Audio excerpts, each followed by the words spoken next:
Merhaba arkadaşlar. Sağ ol. Nasılsınız? Sağ ol. Sağ olun. Bizim biliyorsun genel kültürümüzde vardır. Küfür ile devlet olur, zulm ile devlet olmaz diye.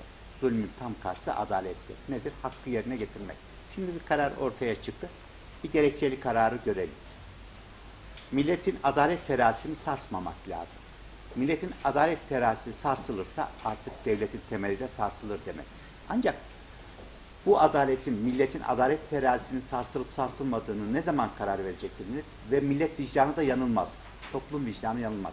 Teker teker bireyler yanılabilir ama toplum yanılmaz. Geçmişteki görülmüş olan davalara bakın. Ne karar vermişse versin, millet neye inanmışsa o karar doğrudur. Dolayısıyla bir gerekçeli kararı görelim. İki, bu gerekçeli karardan sonra bu kararın bir de temiz mahkemesi var. Temiz aşamasını geçtikten sonra da milletin adalet terazisinin sarsılıp sarsılmayadığına toplum vicdanı karar verecektir. Biz de o vicdan ne söylerse ona tabiiz, bu kararın aleyhinde konuşanlar diyelim. Daha mahkeme başlamadan zaten kendiler böyle bir şey yok dediler. Böyle bir şey yok diyelim. Böyle mahkemenin böyle bir şey var demesini nasıl kabul etsin ki? Dosyayı görmemiş, bilmem kaç bin sayfa.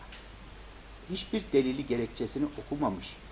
Böyle bir karar verdiğini önce bu yolda beyanda bulunanlardan şüphe etmek lazım. Ama makul, ben bir hukukçuyum. Dolayısıyla da bir hukukçunun ne demesi lazım? Biliyorsun Nasrettin Hoca'nın güzel bir şeyi var. Bir taraf söylemiş, sen haklısın. Diğer taraf söylemiş, sen haklısın. Diğeri de söylüyor, diyor ki ya ikisi birden nasıl haklı olur? Sen de haklısın demiş. Eğer tek taraflı dinlerseniz, ki tek taraflı dinliyorlar, hakikati doğruyu bulamazsınız. Dolayısıyla bizim en doğrusu nedir? Yani onların bu söylemlerin hukuki dayanağının olmadığının, dava başlar başlamaz bu yolda açıklamada bulunduğundan, dolayısıyla deliller toplandıktan sonra, savunmalar yapıldıktan sonra aksine farklı bir şey söylemeleri beklenemez.